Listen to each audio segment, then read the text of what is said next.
Real സാബിനെ ഇത്ര പെട്ടെന്ന് sac ചെയ്തപ്പം ചോദ്യങ്ങൾ പലതും ഉയരുന്നുണ്ട്. സാബി ആയിരുന്നു റൈറ്റ് കണ്ടൻഡർ? സാബി ഒരു ടീമിനെ കോച്ച് ചെയ്യുമ്പം സിസ്റ്റമാണ് അവിടെ കിങ്. ആ സിസ്റ്റത്തിൻ്റെ ഉള്ളിൽ എല്ലാവരും അഡാപ്റ്റ് ആവണം. അതിൽ പിന്നെ സ്റ്റാർ വാല്യൂ ഒന്നുമില്ല. എല്ലാവരും 11 ആൾക്കാരും ഈക്വലി കമ്മിറ്റഡ് ആയിരിക്കണം സിസ്റ്റത്തിന് വേണ്ടി.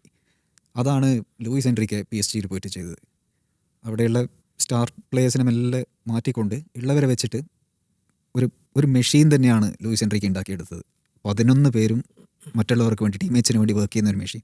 അതായിരുന്നു സാവിയിൽ നിന്നും പ്രതീക്ഷിച്ചത്. പക്ഷേ റയലിൻ്റെ ഒരു DNA അല്ലെങ്കിൽ റയലിൻ്റെ ഒരു ഹിസ്റ്ററി, റയലിൻ്റെ ഒരു കൾച്ചർ ഉണ്ടല്ലോ, അതും ഇതും തമ്മിലുള്ള ക്ലാഷ് ആയിരുന്നു തുടങ്ങിയെന്ന് പറയാം. ആ ക്ലബ് വേൾഡ് കപ്പിൻ്റെ ടൈമിൽ തന്നെ പെറസിന് ഹിസ്റ്ററിയിലെ first club world cup Real അടിക്കണം എന്നുള്ള ആ ഒരു ആഗ്രഹം ഉണ്ടായിരുന്നു വായിച്ചിട്ടുണ്ട്. അത് സാബി അലോൺസോ പക്ഷേ തൻ്റെ ടാക്ടിക്സുകൾ പ്ലേയേഴ്സിലേക്ക് എത്തിക്കാനുള്ള ഒരു പരീക്ഷണ പലക മാത്രമായിട്ടാണ് കണ്ടത്.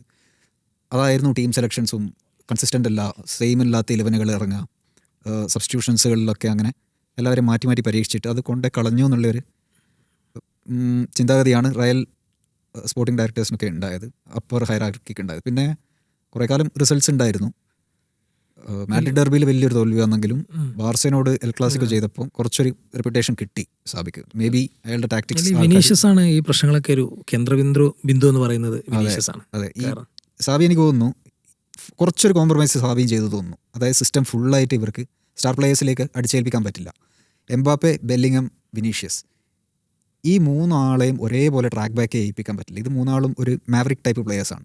അതിലെനിക്ക് തോന്നുന്നു സാബി എംബാപ്പേനെയാണ് കുറച്ചുകൂടി ഫ്രീ ആയിട്ട് വിട്ടുകൊടുത്തത്. എംബാപ്പേൻ്റെ ഫുൾ പൊട്ടൻഷ്യൽ പുറത്തെടുക്കാൻ വേണ്ടി ബാക്കി 2 പേര് അവരുടെ ക്രിയേറ്റിവിറ്റി കുറച്ച് സാക്രിഫൈസ് ചെയ്യേണ്ടി വന്നു. എനിക്ക് തോന്നുന്നത് വിനീഷ്യസ്, ബെല്ലിംഗം ഒരു പക്ഷേ അനുസരിച്ചിട്ടുണ്ടെങ്കിലും വിനീഷ്യസ് ബേസ്റ്റ് ഔട്ട് ചെയ്തു. അതിനുശേഷം വിനീഷ്യസിനെ സബ് ചെയ്തപ്പോൾ ഉണ്ടായ ആ ഒരു സിറ്റുവേഷൻ ക്യാമറ നോക്കി പറഞ്ഞതും വിനീഷ്യസ് പിന്നീട് മാപ്പ് പറഞ്ഞു. പക്ഷേ അവിടെയൊന്നും ക്ലബിൻ്റെ ഒരു ഫുൾ ഓൺ സപ്പോർട്ട് സാബിക്ക് കിട്ടിയിട്ടുണ്ടായിട്ടില്ല. മേ ബി അവിടുന്ന് മുതൽ തിരിഞ്ഞു തുടങ്ങി. പിന്നെ അവർ ഒരു മൊമെൻറ്റിന് വേണ്ടി വെയിറ്റ് ചെയ്യുന്നതായിരിക്കാം, ഫാൻസിനെയും കൂടി കൺവിൻസ് ചെയ്യിപ്പിക്കാൻ വേണ്ടി.